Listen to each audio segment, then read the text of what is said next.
Bienvenue pour le 6e numéro des Critiques d'Enzo, le podcast, et aujourd'hui on va parler des Oscars parce que oui, on se retrouve en ce vendredi soir pour parler de quelque chose d'un peu inhabituel. On va pas parler de films, on va faire comme pour les Césars, on va revenir ensemble sur les Oscars, les catégories une par une. Alors autant vous dire qu'il y a beaucoup de catégories, donc on va essayer de se dépêcher sur certaines catégories, dont les 3 premières où clairement je vais juste vous les énumérer parce que je ne connais rien, j'ai un vrai manque de culture là-dessus, mais sur toutes les autres catégories, on reviendra ensemble sur les films, on reviendra ensemble sur mes pronostics, sur ce que je pense réellement des films, parce qu'en vrai il y a beaucoup de choses à dire. Je trouve que c'est un peu une année en dents de scie cette année. Je trouve pas que ça soit la meilleure année en termes de cinéma. Je trouve qu'il y a vraiment des choses un peu en dents de scie dans le cinéma. On parlera beaucoup de Sinners, je pense, parce que c'est le film le plus nommé aux Oscars ever, et je suis pas forcément fan de Sinners, ce qui veut dire que je ne suis pas non plus un gros hater de Sinners. J'aime bien le film, mais je trouve beaucoup de défauts au film, et je trouve qu'il est overrated de fou. Mais ça, c'est un autre débat.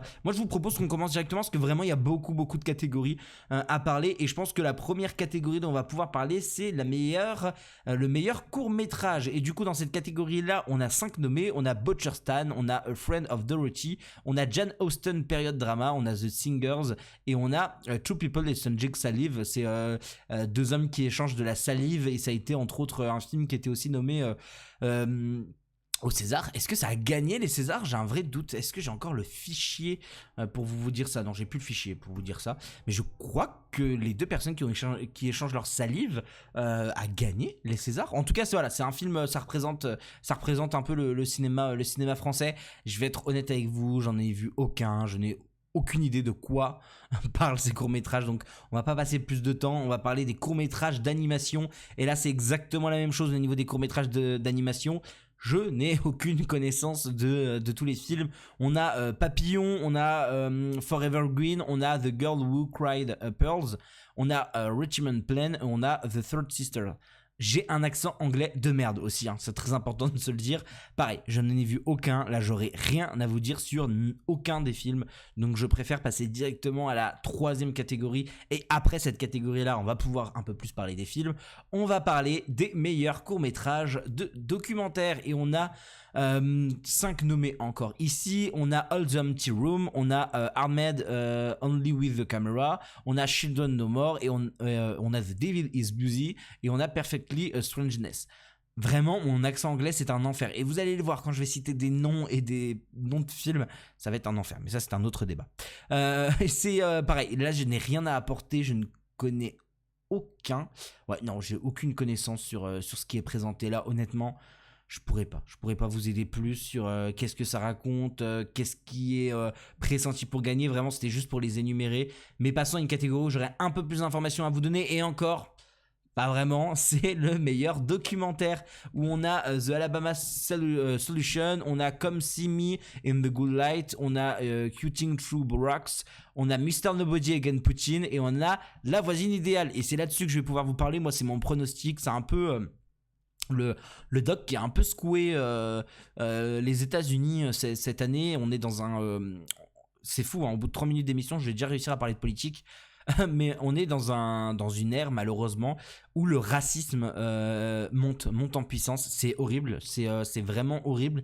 Et Netflix ont décidé, en plein 2025, l'ère où Trump dominait les États-Unis, de sortir un documentaire très intéressant qui s'appelle La Voisine Idéale. La Voisine Idéale, c'est l'histoire de cette voisine qui va tuer une de ses voisines sous prétexte que ses enfants faisaient trop de bruit. Bien sûr, une famille noire et une voisine blanche. C'est vraiment là-dessus que malheureusement le documentaire se concentre, parce que c'est vraiment une voisine raciste. C'est un acte raciste, c'est un meurtre raciste, et c'est quelque chose d'hyper intéressant. C'est sorti sur Netflix, donc en plus de ça, il y a ce côté très facile à voir. En fait, moi, c'est clairement c'est le bouche à oreille, hein, qui m'a fait voir la voisine idéale. Ça doit durer une heure 10, je sais pas pourquoi dans ma tête j'avais 40 minutes, peut-être entre 40 minutes et 1h10, c'est pas très long, mais c'est par contre hyper intéressant. Ça doit même durer 1h30, hein. Je crois que je vous raconte de la merde, hein.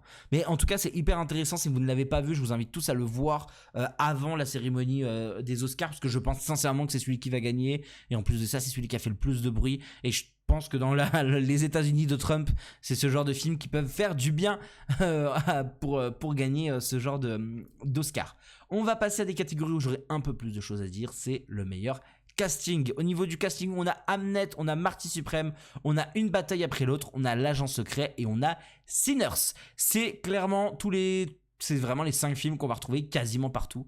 L'agent secret que j'ai pu rattraper moi hier, avec un casting très très intéressant, mais pas forcément le casting le plus connu en termes de stars. Une bataille après l'autre, c'est tout l'inverse, c'est vraiment un casting. Alors, il mélange les deux, il y a vraiment des grosses stars. On a quand même DiCaprio et Sean Penn comme acteurs principaux secondaires. Et derrière, on va avoir des actrices, surtout des actrices pour le coup qu'on connaît un peu moins. Je pense à Chase Infinity et je pense à, je veux pas écorcher son nom, Teyana Taylor, qui sont un peu des actrices qu'on a pas vu partout et qui sont vraiment géniales. Enfin, c'est deux actrices qui ont été vraiment saluées par la critique et la preuve, ils sont nommés les deux dans leurs catégories respectives. Donc c'est plutôt intéressant ce que Une bataille après l'autre fait au niveau du casting.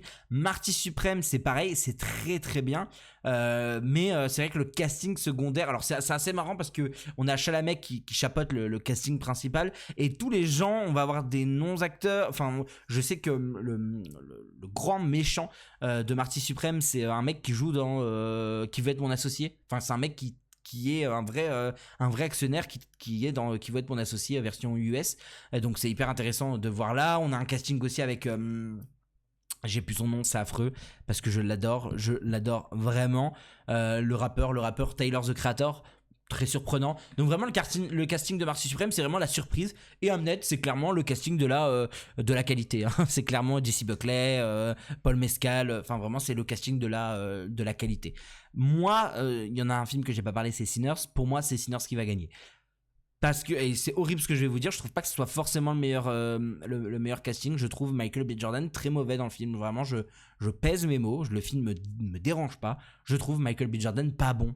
Je trouve que le personnage des jumeaux ne marche pas. Et on va en reparler dans la catégorie meilleur acteur, parce qu'il y a un vrai truc en ce moment où ça parle de Michael B. Jordan qui gagnerait le meilleur acteur. Alors, ce serait très bien pour le message que ça renvoie. Par contre, ça serait vraiment très problématique sur le jeu d'acteur qui est vraiment pas bon en fait. Mais ça, c'est un autre débat. Et ici, Sinners, c'est vraiment un prix de consolation. Je pense pas que Sinners va gagner beaucoup de choses. Je pense qu'ils ont été beaucoup nommés, mais la cérémonie nous a montré que c'est pas parce que t'es beaucoup nommé que tu vas tout gagner. Et je pense sincèrement que Sinners ne gagnera pas tout. Je pense sincèrement que ça ne gagnera pas tout et je pense même qu'il va y avoir des lots de consolation à Sinners pour histoire de dire bon, t'as quand même remporté ça, parce que fin de compte, il n'y a pas beaucoup de victoires de Sinners dans en tout cas mes pronostics. Donc pour moi ça serait Sinners parce que ça reste quand même un casting de qualité. Il y a beaucoup de persos secondaires. Il y a des il y a des très très bonnes actrices, il y a des très très bons acteurs. Le jeune qu'on découvre, j'ai plus son nom, mais il est vraiment très très bon. Enfin il y a quand même des trucs hyper intéressants dans Sinners. On peut pas cracher à 100% sur Sinners là-dessus. J'aime pas Michael B. Jordan, mais tout le reste du casting est vraiment quali. Donc s'il y a bien un qui doit prendre en plus casting de personnes de couleur noire, c'est trop bien parce que 3/4 du casting c'est des personnes noires ou alors des je sais qu'il y a des asiates aussi dans le film et tout, et je trouve ça juste trop bien de récompenser ce casting là qui en plus est bon. C'est un casting qui est hyper comment on peut dire ça, hyper représentatif de l'Amérique actuelle et tout ça. Donc vraiment grosse pièce sur Sinners. Pour la suite, on va passer aux meilleurs films d'animation. Pour les meilleurs films d'animation, on a Arco de Hugo Bienvenu, on a Elio, on a K-pop Demon Hunter, on a Amélie et la métaphysique des tubes, et on a Zootopie 2. Je pense que tout le monde s'attend à ce que ce soit K-pop Demon Hunter qui va gagner. K-pop Demon Hunter va prendre autre chose pour moi, et donc va laisser la place à le flow de cette année. Vraiment, pour moi ça va être le flow de cette année. Mon film préféré de l'année, Arco de Hugo Bienvenu. La fierté française qui se retrouve ici. Vraiment, je ne vois pas comment Arco peut perdre. J'en ai vu 3 sur les 5. J'ai vu Arco, j'ai vu Elio et j'ai vu Zootopie 2. Zootopie 2 c'est très cool, Elio c'est très cool, mais pour moi c'est pas au niveau de Arco qui est vraiment exceptionnel. K-pop Demon Hunter, ça a l'air d'être pas si fou que ça, c'est pour ça que j'avais pas envie de regarder. La musique Golden me saoule, même si je pense qu'elle va gagner, mais ça on en reparlera juste après. Je crois que j'ai pronostiqué ça, mais vraiment la musique de K-pop Demon Hunter me saoule énormément. Donc voilà, ça je sais d'avance que je ne verrai pas, et je pense pas que ça va gagner. Je pense vraiment que ça va créer la surprise Arco et que ça va gagner. Et Amélie, la métaphysique des tubes aussi, la France, ça fait plaisir. Je l'ai pas vu, on m'a dit que c'était très très bien et il faudra qu'un jour je le rattrape. Mais ça fait très peur, je trouve. Ça me paraît très peu accessible alors que je suis persuadé que c'est très très accessible. On va passer à la prochaine catégorie qui est les meilleurs décors. Au niveau des meilleurs décors, on va avoir Marty Suprême, on va avoir Frankenstein, on va avoir Hamnet, on va avoir Une bataille après l'autre et on va avoir Sinners. Autre, là vous enlevez l'agent secret, vous mettez Frankenstein, c'est aussi une autre variante de tout ce qu'on va avoir tout le long. C'est vraiment pour moi le gros problème du truc, c'est que je trouve qu'il y a très peu de surprises, c'est toujours les mêmes films. Alors qu'il y avait clairement, enfin, il y a un film, alors je crois qu'il est 2024 aux USA, mais il y a un film qui s'appelle Ghostlight que j'ai trouvé absolument génial, qui est un film d'auteur... qui est un film d'auteur qui est sorti en France et qui est mon film américain préféré de l'année dernière, je crois. Enfin, il y a tellement de choses que je trouve être vraiment très très bonnes aux États-Unis l'année dernière qui est pas nommée. Je trouve ça vraiment surprenant. J'ai pas d'idées là en tête directement qui me viennent, mais il y a vraiment des choses. Enfin, j'ai souvenir d'avoir fait la liste quand tout est sorti. No Other Choice, je l'ai toujours pas vu, hein, mais c'est quand même le grand manque de cette cérémonie, quoi. Où est No Other Choice? C'est lunaire. C'est un peu lunaire, je trouve. Tout ça, mais bon, pour le décor et la direction artistique, ce que j'ai pas noté, mais il y a aussi le décor et direction artistique, j'ai pas pu. Enfin, pour moi, Hamnet c'est extrêmement classique, Marty Suprême c'est extrêmement classique aussi. En fait, chacun dans leur milieu respectif, mais ça reste quand même Hamnet, ça reste les bois, la campagne qui reste très bien mis en vie, quoi, hein. Enfin, les décors et la direction artistique est très très bien, mais c'est pas le truc qui choque le plus. Marty Suprême, pareil, ça va être du décor très réaliste des années 70, enfin 60-70, très brut, très vieux USA, vieux États-Unis, donc c'est hyper intéressant, mais pareil, c'est pas extrêmement fou. Une bataille après l'autre, pareil, je trouve pas qu'il y ait des décors incroyables. Sinners, 3/4 du film se passe dans le même décor. Donc est-ce que vraiment on peut récompenser le décor de Sinners? C'est la direction artistique. Par contre, Frankenstein, je trouve que... Alors oui, je sais, il y a beaucoup d'effets spéciaux, hein, mais il y a quand même une envie de représenter le réel, il y a quand même une envie d'avoir une vraie direction artistique visuelle. On parle de Guillermo del Toro, donc forcément sa direction artistique est hyper intéressante. Il essaye vraiment d'avoir quelque chose de vraiment très vivant, très joli visuellement, et ça se ressent dans les décors et dans la direction artistique. Donc pour moi, ce sera Frankenstein qui va repartir avec cette petite statuette. On passe directement au meilleur costume. Le meilleur costume, on a Avatar de feu et de cendre, on a Frankenstein, on a Hamnet, on a Marty Suprême, on a Sinners. Et on va reprendre dans cette même logique. Hamnet, ouais. Marty Suprême, ouais. Sinners, ouais. J'ai pas souvenir d'avoir eu des gros costumes. Avatar Fire and Ash, je ne comprends toujours pas qu'est-ce qu'il fait là, Avatar de feu et de cendre. Sincèrement, je ne comprends pas pourquoi il est là, mais ça c'est un autre débat. Et en vrai, il y en a un où je trouve que, pareil, les costumes ressortent. Alors là, honnêtement, je doute. Je pense que Frankenstein va être le film des Oscars techniques, je pense. Au point de prendre décor et costume, ça je suis un peu moins sûr. Mon pronostic reste Frankenstein, mais j'ai un petit doute. J'ai vraiment un petit doute et un petit questionnement. Vous voyez, j'essaie d'aller vite, hein, sur les catégories où c'est pas très important, parce que vraiment il y a 20 catégories. Je crois que j'avais compté, il y avait genre 24 catégories. Donc autant vous dire que ça va prendre du temps. Parlons des meilleurs maquillages et coiffures. Pareil, on va avoir Frankenstein, on va avoir le maître du kabuki que je n'ai pas vu, on va avoir Sinners, on va avoir The Smashing Machine, on va avoir The Ugly Step Sister. J'ai rattrapé The Ugly Step Sister pour la seule et unique raison qu'il se retrouve dans cette catégorie-là, que c'est absolument génial, que les costumes et le maquillage sont absolument fous. Donc pour moi, ça n'ira nulle part d'autre que The Ugly Step Sister. Si ça va à Smashing Machine, ça va mal se passer. Vraiment, je le sens gros comme une maison. Je crois que c'est les pires maquillages que j'ai vus depuis des années. Je me suis tapé une barre pendant le film avec mes cousins, parce que j'avais été le voir avec mes cousins, et je me suis tapé une barre parce que la prothèse de The Rock changeait tout le temps. C'était jamais la même prothèse. C'était jamais la même prothèse, jamais le même visage. Il changeait de coupe aussi tout le temps. Je ne sais pas pourquoi. C'est mal fait, c'est ridicule. À un bout d'un moment, il manque une dent. Bon, ça n'a aucun rapport avec le maquillage. Oh, ça a peut-être un rapport avec le maquillage quand même, hein. Il lui maquille une dent pour rien en faire. Enfin, c'est une blague monumentale. The Smashing Machine, en termes de maquillage, c'est un film à montrer dans toutes les écoles de maquillage et de coiffure pour leur dire voilà, ce qu'il faut absolument pas faire, c'est The Smashing Machine. Sauf que c'est la seule nomination de The Smashing Machine. J'ai bien peur qu'il donne pour que un des frères Safdie, que Benny Safdie ait aussi sa petite statuette. Alors c'est pas lui directement qui va l'avoir, hein, c'est toute l'équipe maquillage, mais c'est surtout façon de parler. Mais vraiment, si c'est Smashing Machine, ça va pas le faire. Pour moi, c'est un gros pronostic envers The Ugly Step Sister. On passe à une autre catégorie qui là va être beaucoup plus intéressant, meilleure photographie. Et vous allez voir que j'ai été très gentil. J'ai été très gentil parce qu'on parle des 3 grands films de cette année. On a Marty Supreme, Frankenstein, Frame Dreams qui était sorti sur Netflix, Une bataille après l'autre et Sinners. Et j'ai décidé de mettre la statuette de la meilleure photographie à Sinners. Encore une fois, je n'aime pas le film. Enfin, je suis pas très fan du film. Donc j'essaie de me débarrasser des statuettes que je peux lui donner, histoire qu'ils m'en reprennent pas plus tard, parce que moi j'ai peur de ça. Mais en fait, c'est toujours compliqué de juger une photographie. Je trouve pas que Sinners soit moche, moi je trouve que c'est les effets spéciaux de Sinners qui sont pas bien. J'ai vraiment un vrai problème avec les effets spéciaux, comment on va mettre en lumière, enfin numériquement hein, bien sûr, mais comment on va mettre en lumière le réveil du soleil, enfin c'est pas le réveil du soleil, il y a le coucher du soleil et là il y a le lever du soleil, comment il est mis en lumière, c'est dégueulasse, c'est moche parce que c'est que des effets visuels qui rendent tellement pas bien.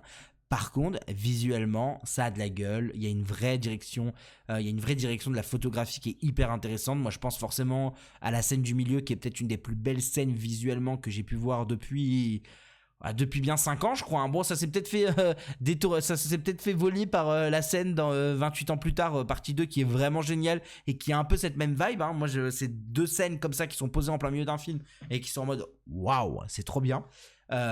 Et ouais, ça je défends totalement hein. C'est une scène qui est vraiment géniale et la photo de cette scène, la qualité de la photographie de cette scène est vraiment fou. Frankenstein pour moi c'est pas non plus la photo. Enfin, pour moi, c'est tout ce qu'il y a autour de la photo qui est vraiment excellent dans Frankenstein, mais c'est pas forcément la photo. Marty Supreme, c'est une très belle photo, mais ça reste très classique aussi. Donc bon, je me dis que si on peut enlever... Marty Supreme va gagner des trucs. Pas besoin de le mettre là. Et Une bataille après l'autre, pareil, je trouve pas que la photographie soit surprenante. C'est de la très très bonne photographie. Le travail de lumière est toujours très très joli. Pareil dans Marty Supreme, pareil dans Frankenstein. Trend Dreams, je l'ai pas vu donc je ne dirai pas. Je crois que c'est quand même très bien réputé pour la qualité photo. Mais je me dis que si Sinners peut prendre un Oscar un peu plus technique, un peu plus intéressant, bah je pense sincèrement que Sinners pour la meilleure photographie, c'est pas déconnant. C'est vraiment pas déconnant. Je pense que c'est important de faire la part des choses. Je suis pas fan de Sinners. J'ai beaucoup craché sur le film parce que je ne comprends pas l'engouement qu'il y a envers Sinners. Maintenant, je trouve ça très important de faire la part des choses. Sinners a des grosses qualités sur plein de choses. Pas dans les jeux d'acteurs, pas par la réalisation, vraiment pas. Pas par son histoire, je trouve. Par contre, il a des vraies qualités de montage. Il a des vraies qualités visuelles sur la photographie, comme par exemple là, il y a une vraie qualité sur le casting. Donc bon, ça c'est des choses à mettre en avant. Donc j'en profite. On va parler de de l'autre catégorie. Ça va être meilleur montage. Et pour le montage, on retrouve à peu près les mêmes. Hein. On a F1 qui se retrouve ici. Et après, on a Marty Supreme, Une bataille après l'autre. Valeur sentimentale qu'on découvre dans cette catégorie-là, mais qui va être beaucoup citée par la suite. Et Sinners. Là, mon pronostic pour moi, c'est Marty Supreme. Je pense que c'est la grosse qualité des films des frères Safdie, d'autant plus là pour le film de Josh Safdie. Josh Safdie étant monteur, si je me trompe pas, parce qu'il est crédité comme monteur hein, avec Ronald Bronstein. C'est lui qui monte Marty Supreme et c'est super bien rythmé. Le découpage est fou, le rythme est vraiment fou. Tout ce que nous fait vraiment tout ce que nous fait Josh Safdie et Ronald Bernstein dans le meilleur montage est vraiment hyper intéressant. F1, ça a des autres qualités, on va en parler juste après, parce que je suis pas un gros hater de F1. Une bataille après l'autre, je trouve qu'il y a des moments qui sont un peu compliqués. Je trouve que le montage est pas forcément le plus... C'est compliqué de critiquer hein, le montage d'un film de Paul Thomas Anderson, mais je trouve sur un film de 3 heures que j'ai déjà vu des meilleurs montages, clairement. Je trouve même que peut-être le montage d'Avatar qui est beaucoup plus dense est peut-être plus intéressant sur un film de 3 heures qu'Une bataille après l'autre. C'est mon avis. J'ai vraiment remis en doute, j'ai vraiment posé le pour et le contre sur Une bataille après l'autre. Je trouve qu'il y a beaucoup de qualités, mais je trouve qu'il n'est pas forcément... il y a aussi des défauts qu'il faut notifier forcément. Valeur sentimentale, j'ai beaucoup aimé le montage. Pour le coup, je trouve que le rythme, l'enchaînement des scènes fonctionne très très bien. Et Sinners, pour moi, c'est le gros problème. Pour moi, le gros problème de Sinners, c'est je trouve qu'il y a une lenteur, une façon. Je trouve qu'il y a un gros pic au début, un gros pic au milieu, un gros pic à la fin. Mais waouh, le montage est chaud. Je trouve qu'on passe du coq à l'âne, qu'on comprend pas tout. Enfin, je trouve qu'il y a un vrai montage qui déstructure le propos du film et j'ai pas l'impression que ce soit fait exprès. J'ai plus l'impression que c'est plus un loupé qu'autre chose, quoi. Il y a des films qui sont déstructurés, on le sent et c'est fait exprès. J'ai vu un film il y a pas très longtemps qui s'appelle j'ai plus le nom du film. C'est super. C'est super parce que c'est quand même l'exemple que je voulais donner. L'agent secret, je suis très très con, je l'ai vu hier. L'agent secret, c'est quand même un film qui est déstructuré, mais en fait, je comprends pas. Voilà, déjà posons des trucs comme ça. Où est l'agent secret dans cette catégorie? Le meilleur montage doit aller à l'agent secret, qui est un montage au millimètre, au poil de cul, tellement que c'est déstructuré, à quel point on va avancer petit à petit le montage entre le monde réel, le monde actuel et ce monde des années 70. Trop bien, ce mini film d'horreur en plein milieu du film, très bien. Non, vraiment, l'agent secret, c'était très très fort. Un peu déçu qu'il soit pas dans cette catégorie-là, mais en tout cas, meilleur montage pour moi ira à Marty Suprême. Parlons des qualités des fins, donc parlons du meilleur son. F1 est nommé avec Frankenstein, Une bataille après l'autre, Sinners et Sirat. Désolé, la fanbase de Sirat, je trouve que le son est très important dans le film de Sirat, surtout dans le travail qui est fait avec les postes radio. Vraiment, je vais être honnête avec vous, je suis pas un gros fan de Sirat, mais s'il y a bien un Oscar qui doit aller à Sirat et que j'aimerais beaucoup, ça serait le meilleur son. Spoiler, ça ne sera pas Sirat. Je pense que Sirat ne va rien remporter. Je comprends même pas qu'il soit là. C'est un peu bizarre que les Américains ont décidé de mettre Sirat là. Je pense que c'est plus pour l'événement sonore qu'il a provoqué à Cannes. Parce que c'est un vrai événement de Cannes, Sirat. C'est un vrai événement de Cannes. Et malheureusement, ça a un peu, je trouve, essoufflé par la suite. Sinner, je trouve pas qu'il y ait un son hyper intéressant. Une bataille après l'autre un peu plus, mais c'est pas non plus excellent. Frankenstein, aucun souvenir marquant du son. Et fin, je ne sais pas si c'est parce que je l'ai vu dans un cinéma neuf qui était incroyable, qui était qui est le cinéma de ma ville, et j'ai vu une séance qui était folle. J'ai jamais ressenti ça au cinéma. Je me rappelle, j'étais avec des amis à mon frère, je me rappelle m'être tourné vers eux avec un grand sourire en mode waouh.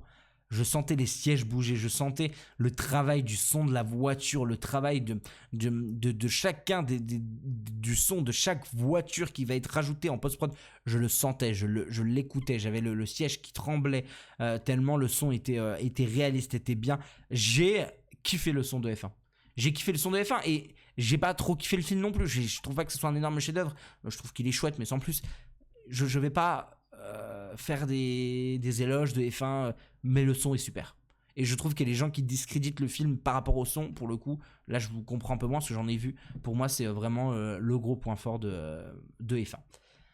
Parlons ensuite des effets visuels. Et les effets visuels, on a Avatar de feu et de cendre, on a F1, on a Jurassic World Renaissance, on a The Lost Bus au cœur des flammes et on a Sinners. Je vous ai dit, Sinners, j'aime pas du tout les effets visuels. Voilà, je vais pas rentrer plus dans les détails, je l'ai déjà dit. Jurassic World, je l'ai pas vu. The Lost Bus, je ne l'ai pas vu. F1, c'est bien, mais quand même, faut pas abuser quand on a Avatar dans la même catégorie, en fait. Je crois que c'est l'Oscar classique d'Avatar de James Cameron et c'est mérité. Avatar de feu et de cendre pour les meilleurs effets visuels. Je pense que c'est compliqué quand t'as Avatar dans ta catégorie. Je pense que c'est très compliqué de dire non, moi je m'installe et pour le coup, celui qui va le faire, hein, s'il y en a un qui prend l'Oscar à la place d'Avatar, bravo parce que vraiment Avatar c'est compliqué, chaque année il le remporte et c'est compréhensible, hein. Avatar c'est toujours une beauté visuelle, c'est toujours fou ce qu'ils font avec Avatar. Vraiment je trouve pas que ce soit un gros chef-d'œuvre comme le 2 était un chef-d'œuvre, cet Avatar là je le trouve très bien mais sans plus. Mais par contre visuellement putain ça déchire quoi. Waouh, pareil je l'ai vu dans une énorme salle, dans cette fameuse salle où j'ai vu F1, j'ai revu Avatar et waouh, tu prends ta claque. Tu prends totalement ta claque. On passe à la prochaine catégorie. Meilleure chanson originale. Et alors là, je les ai pas tous écoutés. Je vais être honnête avec vous. Le pire, c'est que j'en retiens aucune. C'est un peu vraiment le musique de film chanson originale. Vous allez voir, pour moi, c'est là où c'est un peu compliqué. Je trouve pas qu'il y ait des grosses fulgurances. On a Dermy pour le film Jan Warren Relentless, on a Golden pour le film K-Pop Demon Hunter, on a A Lie to You pour le film Sinners, on a Sweet Dream of Joy pour Viva Verdi et on a Train Dreams pour Train Dreams. Golden, allez hop, prends-le et ne nous casse pas les couilles sur l'animation, s'il te plaît. K-Pop Demon Hunter, prends cet Oscar et nous casse pas les couilles sur l'animation. Laisse l'animation à la France, laisse l'animation à Arco, laisse l'animation au meilleur film de l'année, s'il te plaît. Mais casse-toi avec le chanson originale si tu veux.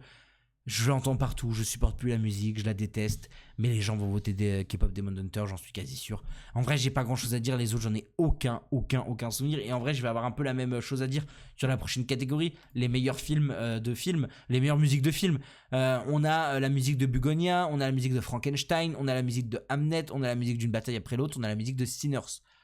Quelques souvenirs de la musique de Sinners, qui est plutôt intéressant, surtout principalement la scène du centre. La musique de Hamnet m'a pas marqué, la musique de Frankenstein m'a un peu marqué mais sans plus, et la musique de Bugonia m'a pas du tout marqué. Par contre, il y a une musique qui m'a marqué, c'est celle d'une bataille après l'autre, l'air qui revient tout le temps, avec le piano qui déraille un peu, c'est cette idée d'avoir une musique extrêmement anticonformiste, quoi. Elle se conforme pas du tout à ce qu'on a l'habitude d'entendre, c'est super. Le travail de Johnny Greenwood sur cette musique là est super, et là le travail de la musique est vraiment mis en avant dans une bataille après l'autre. Pour moi, c'est un Oscar qu'une bataille après l'autre va remporter haut la main. J'ai très peu de doutes sur celui-là, parce que vraiment c'est une musique qui marque, c'est une musique qui reste en tête, c'est vraiment une musique très très forte. Parlons d'une de mes catégories préférées, parlons des meilleurs films internationaux. On a L'Agent secret de Kleber Mendoza Filho, on a Un simple accident de Jafar Panahi, l'agent secret qui représente le Brésil bien sûr, Un simple accident de Jafar Panahi qui représente la France, la logique, Valeurs sentimentale, parce que la France a participé au financement, mais bon. Valeurs sentimentales de Joachim Trier qui représente la Norvège, on a Sirat d'Oliver Lacks qui représente l'Espagne, on a La voix de Inrajab de Kauter Benania qui représente la Tunisie. Oscar politique, La voix de Inrajab, Oscar de cœur, L'agent secret, Oscar de la raison, Valeurs sentimentales ou Sirat. Pour moi, Un simple accident, il est là parce que c'est la palme et que tu peux pas éviter la palme dans ces catégories-là. Mais je pense pas, honnêtement. Je trouve pas que le film soit très marquant. Moi, je trouve qu'il y a une année de décalage. En fait, la palme, c'était Les graines et les figuiers. Les graines du figuier sauvage qui auraient dû la prendre sur ce sujet-là en tout cas, qui est un sujet extrêmement fort sur les femmes en Iran. Et Un simple accident arrive là, et comme ils n'ont pas récompensé, ils ont fait une palme d'or spéciale d'honneur, enfin pas une palme d'or d'honneur, mais une palme d'or spéciale on va dire, pour les graines du figuier sauvage. Là je comprends pas. Un simple accident pour moi c'est vraiment une palme d'or politique plus qu'autre chose, même s'il y a des gens qui ont aimé le film, hein, mais je pense que c'est plus une palme d'or politique de la part de Juliette Binoche. C'était bien Juliette Binoche ? Ouais, c'était bien Juliette Binoche. Mais enfin bref, je le vois pas gagner. Valeurs sentimentales, j'ai un vrai doute parce qu'il a l'air d'avoir plu. Moi je l'ai bien aimé, hein, je l'ai vu 2 fois, j'ai beaucoup aimé moi le film de Joachim Trier. Avec du recul, je trouve pas que ce soit un énorme chef-d'œuvre, je trouve que c'est un très bon film. Mais du coup un peu curieux de voir si il a vraiment tant plu que ça aux États-Unis, sachant qu'il est nommé dans beaucoup de catégories. Après il y a une actrice des États-Unis qui est Elle Fanning, qui est pas non plus n'importe qui actuellement dans le cinéma, donc forcément ça joue un peu je pense hein, sur l'appréciation. Mais ouais, Sirat pour moi ça serait la voix de la raison. Sirat est un super film qui a fait beaucoup de bruit à Cannes, qui a émergé un peu, qui a fait son petit bonhomme de chemin, qui a fait un petit peu son buzz. C'est un peu exceptionnel de le voir là, donc je pense que Sirat pour le Verlax peut gagner, mais je reste sur L'agent secret qui va être I'm Still Here de cette année clairement, mais en même temps il est tellement bien. Enfin moi je l'ai vu hier, je l'ai adoré, vraiment. L'agent secret, je l'ai kiffé, j'ai trouvé ça grandiose, j'ai trouvé ça très très bien. Un montage fantastique, une histoire fantastique, des acteurs fantastiques, enfin il y a rien à acheter, c'est vraiment très bien L'agent secret. Et pour moi ça remporte haut la main le meilleur film international pour cette catégorie. La prochaine catégorie, c'est le meilleur scénario original. Et pour le meilleur scénario original, on a Blue Moon, film de Richard Linklater. On a Un simple accident, film de Jafar Panahi. On a Marty Suprême de Josh Safdie. On a Valeurs sentimentales de Joachim Trier. Et on a Sinners de Ryan Coogler. 5 gros films, enfin j'ai pas vu Blue Moon pour le coup, 4 gros films en tout cas, avec des scénarios très intéressants pour ce que j'ai pu voir. Effectivement le scénario d'un simple accident est très très bien. Il y a un monde où là, Un simple accident remporte une statuette pour cette catégorie là, ce qui ne serait pas démérité. Je pense quand même que le meilleur scénario reste Marty Suprême. On en revient au même, je pense que L'agent secret aurait dû être nommé, je pense que L'agent secret repartait avec le meilleur scénario original, si c'est bien un scénario original, mais je crois. Mais Marty Suprême, un très très bon scénario qui tient de A à Z. avec une très très bonne écriture de personnage, très très bon développement de personnage, cette idée de confondre un être humain, enfin en tout cas de mettre en perspective deux personnalités bien différentes d'un être humain qui est à la fois horrible et qui peut être une très bonne personne à certains moments, ou en tout cas sur la fin du film. Je trouve ça très intéressant. Je trouve ça vraiment très intéressant. Et je trouve que le travail d'écriture sur Marty Suprême avec un scénario aussi vraiment un scénario aussi bam bam bam bam, avec autant de réflexion, autant d'ajouts. Enfin vraiment, c'est un scénario, ça ne s'arrête jamais. Et le scénario est très très bon. Donc vraiment, scénario original, pour moi, ça ira à Marty Suprême. On passe du coup à la catégorie meilleur scénario adapté. Forcément. Et ici, on a Bugonia, on a Frankenstein, on a Hamnet, on a Une bataille après l'autre et on a Train Dreams. Très content de voir Bugonia parce que Lanthimos, il se fait un peu bouder aux Oscars généralement. Enfin, il n'est pas non plus très très présent. Bugonia, c'était chouette, mais sans plus. Frankenstein, c'était vraiment bien. Moi, j'ai vraiment beaucoup aimé Frankenstein, mais on parle quand même d'un scénario adapté, d'un truc adapté 12 fois au cinéma dernièrement. Donc bon, voilà, Hamnet c'était plutôt cool, mais pour moi c'est le scénario d'Une bataille après l'autre qui est intéressant. Parce que, alors c'est très compliqué de juger les meilleurs scénarios adaptés, je n'ai pas lu l'œuvre de base, mais je trouve que le scénario d'Une bataille après l'autre est vraiment très bon. Vraiment très intéressant, même principe dans le montage, dans tous les éléments dont on va te parler. Je trouve qu'il mélange, il colle bien les morceaux du puzzle, et ça rend vraiment très bien pour le meilleur scénario adapté. Parlons ensuite du meilleur acteur dans un second rôle. Et dans cette catégorie-là, on a Benicio del Toro pour Une bataille après l'autre. On a Jacob Elordi pour Frankenstein. Je comprends pas pourquoi pas catégorie meilleur acteur. Ça, c'est un tonneau très bas. On a Delroy Lindo pour Sinners. On a Sean Penn pour Une bataille après l'autre. On a Stellan Skarsgård pour Valeurs sentimentales. Et pour moi, ça ira à Jacob Elordi. Je me permets de boire un coup quand même. Pour moi, ça ira à Jacob Elordi. Parce que j'ai beaucoup aimé. Voilà, j'ai beaucoup aimé ce qu'il fait. Je le trouve extrêmement touchant. Il revisite un peu le personnage de Frankenstein qui est quand même différent de ce qu'on peut voir. Par exemple, on a eu la proposition de The Bride la semaine dernière qui était beaucoup plus atypique au niveau de sa présentation de Frankenstein. Là, je trouve que ce que Elordi fait, c'est vraiment vraiment intéressant. Donc pour moi, ça ira à Elordi. Ce sera une façon de féliciter la nouvelle génération, si on peut dire ça comme ça. Autrement, j'ai un vrai coup de cœur pour Benicio del Toro. Le peu qu'on le voit dans Une bataille après l'autre, je le trouve hilarant et je trouve que ça marche très bien. Stellan Skarsgård mérite aussi. Clairement, je l'aime beaucoup dans son rôle. Et celui qui mérite le plus, je pense, c'est Sean Penn. Je pense pas que Sean Penn gagnera. Je pense vraiment qu'Elordi va le prendre. Mais Sean Penn, en plus, je crois qu'il l'a pas prévu pour venir à la cérémonie. Et donc, malheureusement, ça veut dire beaucoup de choses. Mais Sean Penn était génial dans son rôle. Tout le monde le voyait déjà gagner quand le film est sorti. Mais Jacob Elordi pour moi. Jacob Elordi pour moi. Passons du coup à la version féminine, meilleure actrice dans un second rôle. On a Elle Fanning du coup pour Valeurs sentimentales, dont je vous parlais, qui a un rôle très très intéressant. Ouais, alors là c'est là où ça va être compliqué pour moi, on va essayer de se concentrer.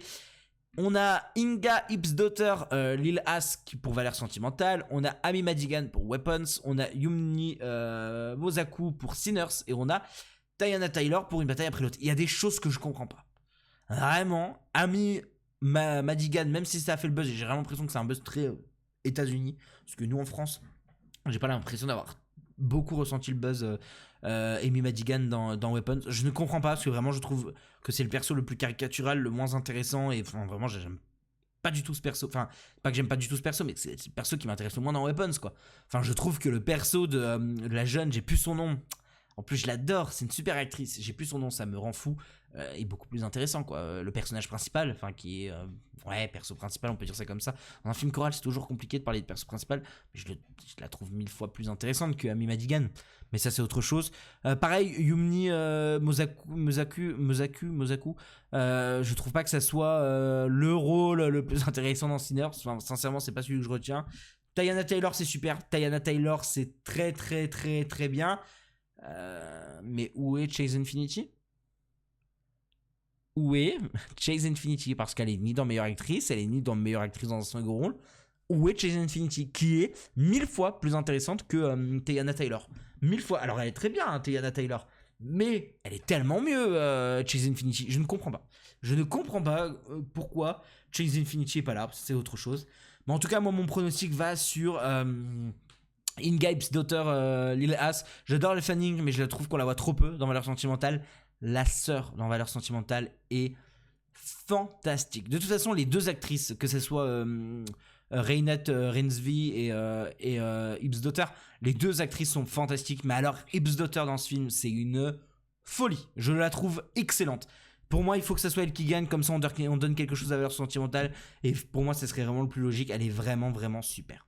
Parlons maintenant des meilleurs acteurs. Au niveau des meilleurs acteurs, on a Timothée Chalamet pour Marty Suprême, on a Leonardo DiCaprio pour Une bataille après l'autre, on a Ethan Hawke pour Blue Moon, on a Michael B. Jordan pour Sinners, on a Wagner Moura pour L'Agent Secret. J'élimine directement Ethan Hawke pour Blue Moon parce que ça n'a pas fait énormément de bruit, j'ai pas vu, mais je pense pas que ce soit fou. J'élimine Michael B. Jordan pour Sinners. J'élimine Leonardo DiCaprio pour Une bataille après l'autre parce qu'on connaît l'histoire de DiCaprio avec les Oscars. Je doute qu'il le donne pour ce rôle-là, qui n'est pas non plus le meilleur rôle de DiCaprio dans le film, enfin dans sa carrière. Je mets la statuette sur Chalamet avec possible surprise de Wagner Moura, qui est super dans L'Agent Secret. Il est pas dans une surperformance, par contre le peu qu'on le voit, le peu de performance qu'il donne, en tout cas performance expressive, parce qu'il est dans une performance tout le long du film, mais le peu qu'il en donne, c'est tellement fort, c'est tellement bien. Wagner Moura est super, mais Chalamet dans Marty Suprême, j'ai pris une claque monumentale, et je le dis, Michael B. Jordan vient remporter cette statuette, ça me fait très chier. Alors pour le message politique, c'est très très très très bien. Je le répète parce que oui, je suis pas raciste, hein, c'est pas pour ça que j'aime pas Sinners. Enfin, c'est pas la raison de pourquoi j'aime pas Sinners, parce que je sais que c'est le gros mouvement actuellement sur les réseaux sociaux de dire ça. Je pense sincèrement que beaucoup n'aiment pas Sinners parce que c'est pas très bien, mais ça c'est un autre débat. Mais vraiment, Michael B. Jordan est pas bon. Vraiment, je le répète, je l'ai déjà dit, mais Michael B. Jordan est pas très bon. Enfin, je le trouve vraiment mauvais. Je le trouve qu'il est à côté de la plaque. Je trouve que tu n'arrives jamais à séparer les jumeaux tellement c'est joué de la même façon. Je me suis perdu tout le long du film. Et c'est ça aussi que je reproche au montage. C'est qu'en fait, le montage ne t'aide pas à suivre au niveau des jumeaux. Moi, je trouve que ça ne marche pas du tout, les jumeaux. La seule façon qu'il leur a... Enfin, les seuls problèmes... Enfin, le seul truc qu'ils ont trouvé, c'est les tenues. Et je trouve que c'est un peu mal respecté. Donc, enfin, vraiment, pas fan du tout de Michael B. Jordan dans son rôle dans Sinners. Donc, pour moi, c'est Chalamet sans aucun doute. Et parlons d'une autre catégorie où j'ai aucun doute, c'est meilleure actrice. On a Reinette Reinsve pour Valeur Sentimentale, on a J.C. Buckley pour Hamnet, on a Rose Byrne dans If I Had Legs, I'd Kick You. On a Kate Winslet sur Un air de blues, on a Emma Stone sur Begonia. Clairement, la catégorie où on ne savait pas qui mettre, quoi. Emma Stone, je la trouve très bien, mais je la trouve pas exceptionnelle. Enfin, je la trouve pas folle. Là où dans Meilleur Acteur, t'avais clairement la place pour laisser une place à J.C. Plemons, mais ça c'est autre chose. Kate Hudson, est-ce qu'elle a fait une performance remarquée? Parce que j'en ai pas entendu une seule fois parler. Rose Byrne, pareil. Enfin, vraiment, je ne comprends pas cette catégorie. Et pour moi, il y en a une qui est au-dessus du lot de ce que j'ai pu voir. Même si j'adore Reinette Reinsve, je l'adore, mais putain, pour moi, il y a J.C. Buckley. Elle a tout déchiré dans Hamnet. S'il y a bien un truc qu'on ne peut pas enlever à Hamnet, c'est J.C. Buckley. Et j'ai vu les scènes de quand elle crie, tout le monde se dit waouh, elle joue trop bien. Et t'as les autres gens qui disent ouais, c'est pas parce qu'on crie qu'on joue bien. Effectivement, pour moi, c'est pas la meilleure scène de J.C. Buckley. La scène de fin, le climax de Hamnet, avec J.C. Buckley, sa main, cette sensation, ce visage qu'on retient dans la foule de gens, fantastique. Bravo J.C. Buckley. J.C. Buckley, c'est tout droit, c'est une des meilleures actrices d'Hollywood en ce moment. J'adore suivre sa carrière et vraiment, moi, je l'adore. Et c'est vraiment une grande réalisatrice. En parlant de réalisatrice, on va en avoir, pas beaucoup, mais on va en avoir dans les meilleures réalisations. Ah oui, j'ai parlé de réalisatrice, c'est une actrice. Super, du coup, ma transition ne marche même pas. Meilleure réalisation, on a Josh Safdie pour Marty Suprême, on a Chloé Zhao pour Hamnet, on a Paul Thomas Anderson pour Une bataille après l'autre, on a Joachim Trier pour Valeur Sentimentale et on a Ryan Coogler sur Sinners. Très peur que Ryan Coogler le prend. Je maintiens que Ryan Coogler est pas non plus un excellent réalisateur. Quand on voit la catégorie dans laquelle il se retrouve, tout le monde est meilleur que lui et pas meilleur de 5%. Meilleur de 10%, enfin de 100%, quoi. Il l'éclate à tous les points de vue. J'aime bien Ryan Coogler, mais pas au point de dire que la réalisation est bien, au point de lui donner une statuette. Josh Safdie, la réalisation de Josh Safdie pour Marty Suprême est folle. Je sais pas s'il y a une règle entre réalisateur et film, est-ce qu'ils peuvent choper les deux la même chose, mais moi j'ai décidé de faire deux pronostics différents. Je pense que s'il y a bien une réalisation à mettre en avant, c'est celle de Paul Thomas Anderson. Déjà parce que c'est un grand réalisateur qui a jamais été primé et c'est c'est une folie, c'est vraiment une folie. Parce que Joachim Trier aura 1000 fois la possibilité de prouver qu'il est aussi un grand réalisateur sur d'autres films, parce que Chloé Zhao de même, Chloé Zhao a déjà prouvé sur des films comme Nomadland, mais va encore le reprouver après, surtout qu'Hamnet n'est pas son chef-d'œuvre.